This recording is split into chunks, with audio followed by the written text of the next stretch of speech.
It started about 3 months after I moved into the flat. Nothing unusual at first.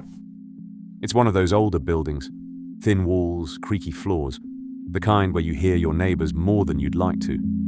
Footsteps above you, muffled TVs through the walls, that sort of thing. So when I first met him, it didn't feel strange at all. He introduced himself as Daniel. I ran into him in the hallway one evening while I was bringing groceries in. He was standing just outside the flat next to mine, number 14, fumbling with his keys like he'd just gotten home. We did that awkward half-smile people do, and he nodded at me. "Just moved in?" he asked. I told him yeah, a few weeks ago. He said he'd been there a while, but worked odd hours, so we probably hadn't crossed paths yet. It all felt normal. After that, I started seeing him more often, usually late evenings. Sometimes we'd chat for a minute or two in the hallway. Nothing deep, just small talk. Work, the weather, complaints about the heating not working properly. He seemed nice enough. Quiet. A bit off, maybe, but I couldn't really explain why. Just something about the way he spoke, like he was choosing his words very carefully. Still, I didn't think much of it until about 2 weeks later. I was downstairs checking my mail when I mentioned him to the landlord. Just casually. I said something like, "Hey, the guy in 14 was saying the radiator's acting up too." The landlord looked at me for a second. Then he frowned. "Number 14, he said. That flat's empty." I actually laughed a little. Thought he was joking, but he didn't laugh back. He told me no one had lived there for years. Said the last tenant moved out suddenly and the place hadn't been rented since. Something about ongoing repairs, paperwork. I don't remember exactly. I just remember the feeling. That slight drop in your stomach when something doesn't line up. I told him he must be mistaken. That I'd literally been talking to the guy who lives there. But the landlord just shook his head. "No one lives in 14, he said again. I didn't push it after that. I just went back upstairs. And that's when it got worse. That night, I checked. I walked up to number 14 and stood there for a second. The hallway was quiet. Too quiet, actually. I knocked. No answer.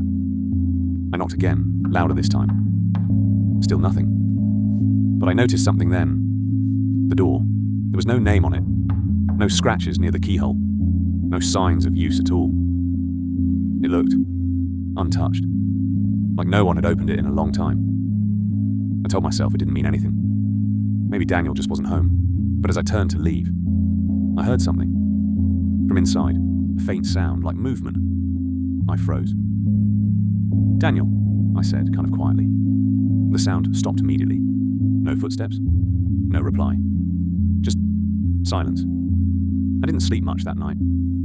The next evening, I saw him again. Same as always. Standing outside his door like nothing had happened. I remember this part very clearly. I asked him straight up, "Hey, the landlord says no one lives here." He didn't answer right away. He just looked at me. And for the first time, I noticed something was really wrong. His expression didn't change. At all. No confusion. No surprise. Just blank. Then he smiled. A slow, deliberate smile that didn't quite reach his eyes. "They don't check anymore," he said. That was it. Then he unlocked the door and went inside. I didn't see him again after that.